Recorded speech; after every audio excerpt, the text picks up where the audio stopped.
Today's verdict officially marks the end of the United States being able to describe itself as a nation of laws.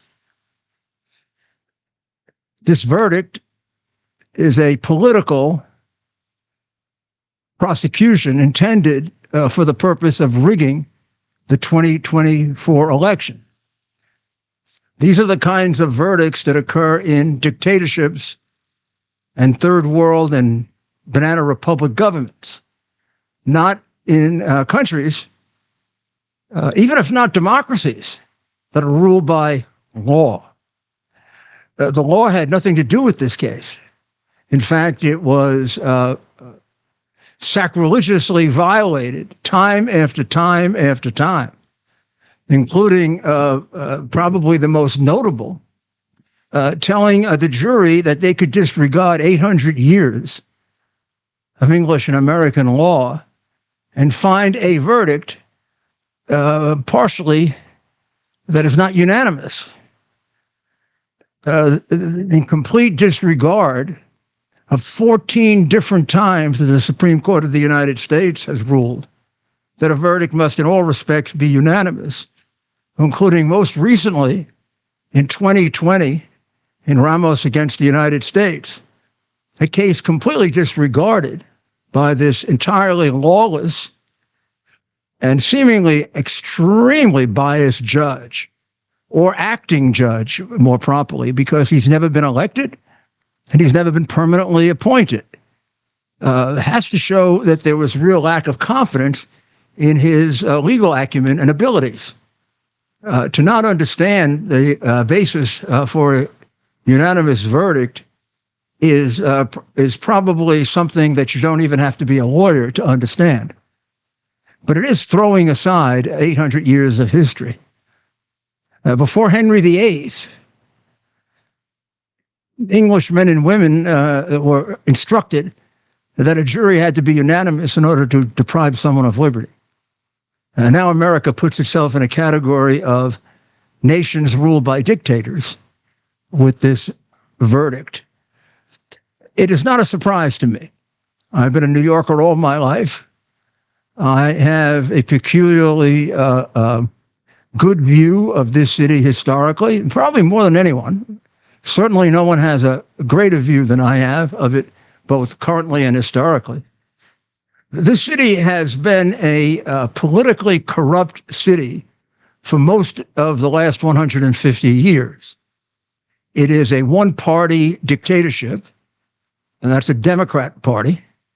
The judges appointed are appointed by a Democrat political bosses. The idea of an election is as fictional as it was in the Soviet Union. For example, Judge Engoron, in the other equally hideous case, was elected 3 times. So you might say, Giuliani, why are you saying it isn't a democracy? He was elected 3 times. Yes, but he never had an opponent. That's the way they elected them in Soviet Russia or Nazi Germany, not in a country of laws. That makes him the selection of the Democrat Party, who make sure there are no opponents. The Democrat boss of that borough makes sure that the person wins without any doubt, and then expects, and has for most of the last 150 years, his pound of flesh. It's led to some horrendous scandals, including some that I personally prosecuted. What I am telling you is not fiction. It isn't exaggeration, and it isn't partisan. It's fact and history. This city didn't vote for Abraham Lincoln because it was so crooked. It did not vote for Abraham Lincoln. The state did, but not the city. We're going back now to the days even before, I think, Boss Tweed. But one of the most horrendous political criminals in the history of this city, quite fittingly, has a court named after him, the Tweed courthouse, reminding the current Democrats that they should be as corrupt as the prior Democrats. Well, they've exceeded themselves with this one because they have reversed American law. The number of errors in this trial cannot come from incompetence. It may in fact be true that Judge Merchan is incompetent. One wonders why he has never been appointed, and he's only an acting judge. Yet he's been given all the Trump trials. The next one he is going to frame is Steve Bannon, because he has Steve Bannon's case. I don't know why they even go through the mockery of a trial. You knew on day one that Trump was going to be convicted. Every ruling went for the state. Every ruling went against the defense. When in fact, it's always usually the opposite, because the judge protects himself against reversal and therefore rules more often for the defense than for the state. Well, he did just the opposite. We don't even know what they convicted him of, really. They never settled on the crime that he allegedly intended to further by the alleged false statement. It could be one of four, and they didn't have to be unanimous about that. So I don't know that he's been committed. I don't know that he's been convicted of a crime.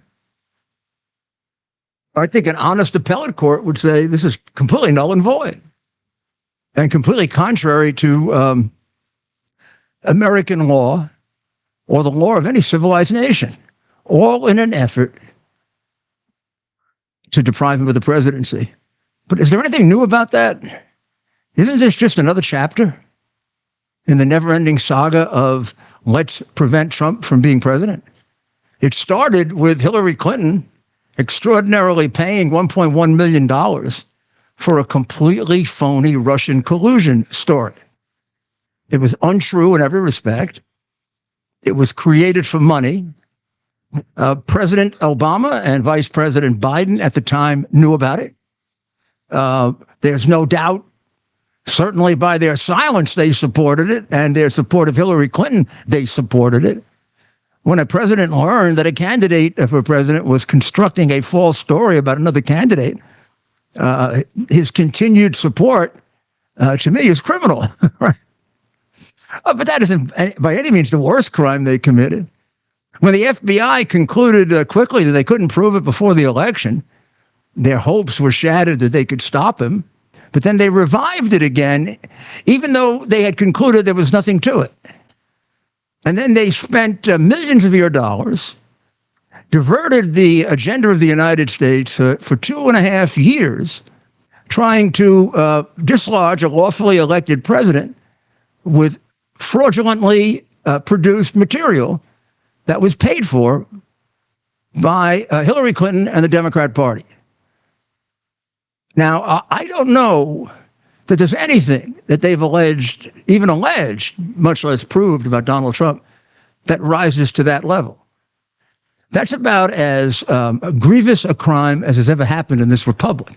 We'd have to go back to Benedict Arnold to find something akin to that. Well, that failed. It failed completely. It turned out to be totally untrue. Their special prosecutor couldn't find any evidence. It was then determined that it was completely untrue, and then determined that it was purchased and created. Now, Hillary Clinton escaped justice not only for destroying 33,000 emails, but for paying for a fraudulent story intended to dislodge a lawfully elected president. How is it possible that she's walking around a free woman and Donald Trump was convicted of we don't know what? We don't know what the crime is because the judge never had the ability or courage or was afraid to put an actual crime to them, because maybe if he did, they'd have said no, although that's unlikely. It was a very carefully selected jury in a city that's 90% Democrat, afflicted with a very serious case of Trump derangement syndrome. As an expert on the city, I can tell you that. District of Columbia is worse, but only by a little bit. And the idea that he could get a fair trial here also completely violates any rules of justice that we used to have in the past. I've had cases where venue was moved for far less prejudicial publicity than this. I could go through, and I will at 8 o'clock, I go through a list of all of the things that are wrong with this trial. Professor Dershowitz said last night he's never seen a trial and a case worse than this. More unfair, more biased, more prejudiced. I agree with that. I mean, I can't even think of a comparison. The one thing that he did do, which there was fear that he would try to imprison Trump, President Trump, today. In fact, the Department of Corrections of New York had several meetings with the Secret Service to decide how to imprison him. They were even afraid he might sentence him. And they were calculating if he got 11 months or less, it'd be at Rikers Island. If he got more than 11 months, it would be in a state prison. And if it was Rikers Island, their initial judgment was to put him in either put him in I think to put him in a separate prison, because he has to have the Secret Service with him while he's in prison. So the sentencing date has been put to July. Is it July 11th, Ted? July 11th. July 11th, just 4 days before the Republican National Convention. Talk about election interference. 4 days before convention. Yeah. The whole case is very, very similar, because I said this is a chapter in a book that started with Russian collusion, and then it became the non-existent Ukrainian quid pro quo that was a complete lie from a staff member of Vice President Biden named Chiarella, whose identity has been hidden after they promised to bring him forward until the transcript contradicted everything he said.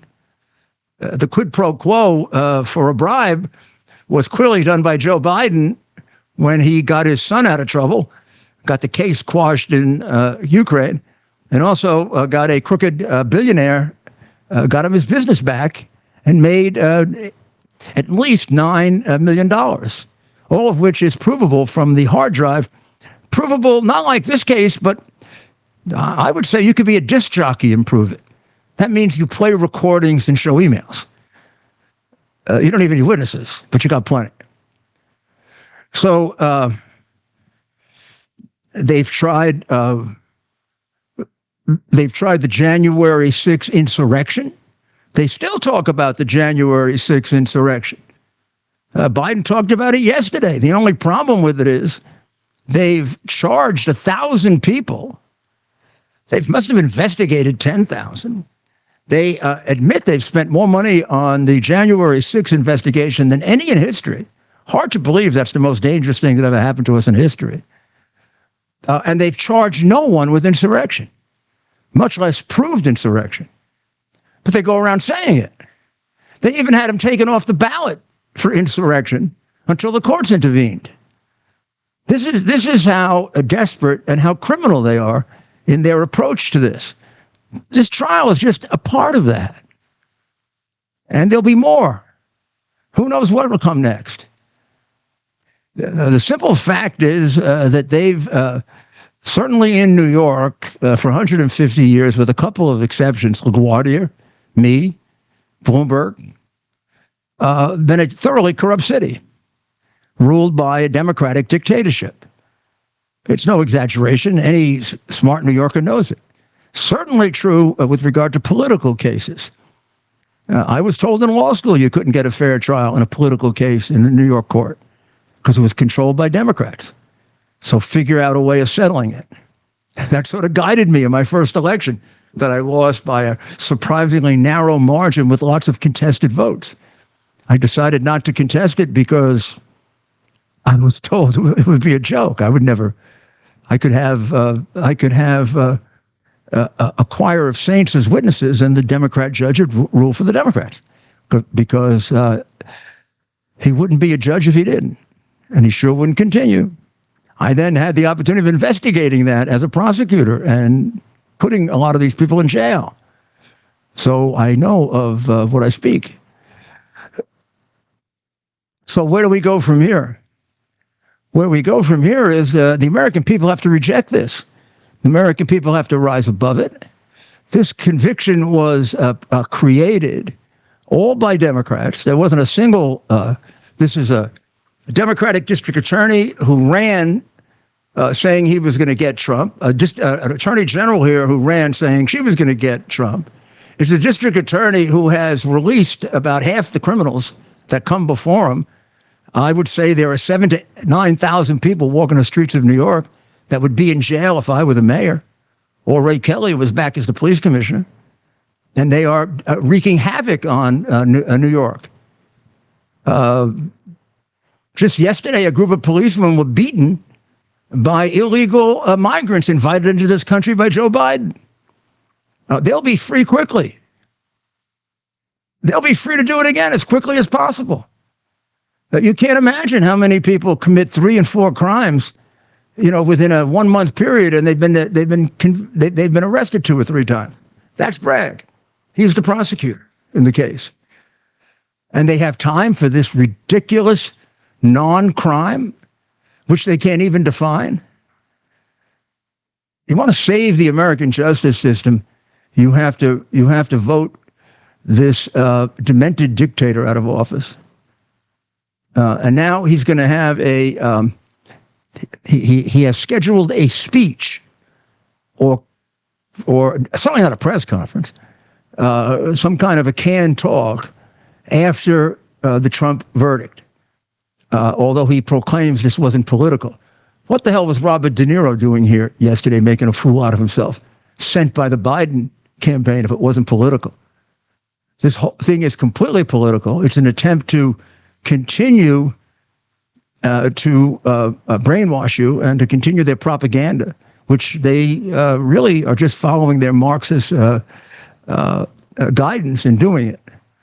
And you have to rise above it, understand what's going on, and we'll be back at 8 o'clock with more details on it, because we'll be able to talk to some people and learn a little bit more about what happened, why it happened, and what's going to happen from here politically. Ted, is there anything else you'd like to cover now that we have their attention? We have we have a very lively, large audience right now. People are tuning in to hear your reaction to what's happening. Of course, sentencing July 11th, as we mentioned, the president on his way out had made some comments, so I'm just bringing those up right now while you... We'll analyze those as well, and also get a chance to talk to some of the people who were at the trial. Not a surprise. I hope you can see that I was fully prepared for this, particularly when it was a quick verdict. I knew it was a guilty verdict. I probably knew it when the jury was picked. The judge create a real hurt in my heart, because I loved the justice system we had in this country. I loved waking up in the morning and being part of it, being fair, impartial. I prosecuted Republicans and Democrats. I didn't prosecute Republicans and Democrats. I used to say neither party has a monopoly on virtue or vice. I refused to do things that I thought would hurt a Democratic candidate for vice president because it was politically inspired. And I recommended a special prosecutor when I didn't think I had to, that I should justifiably, but the law required me to do it for my own boss. So I am dedicated to the impartial administration of justice. It's maybe the single most important part of our system of laws. And when it goes, we no longer have a system of laws. We have a system of deranged men who can decide our fate and change the laws, like we don't have to have a unanimous verdict. A very sad day for America. Very, very sad day for anyone who values justice and has lived by it. It's a very sad day for me. And I hope this gets reversed very, very quickly. And I do hope that my fellow citizens see where the crime was actually committed and who actually committed this crime. People who brought this case are criminals. And they are traitors to our system of justice. And they should be held accountable for it. Well, we'll be back at 8, and we'll have more for you. Thank you very much.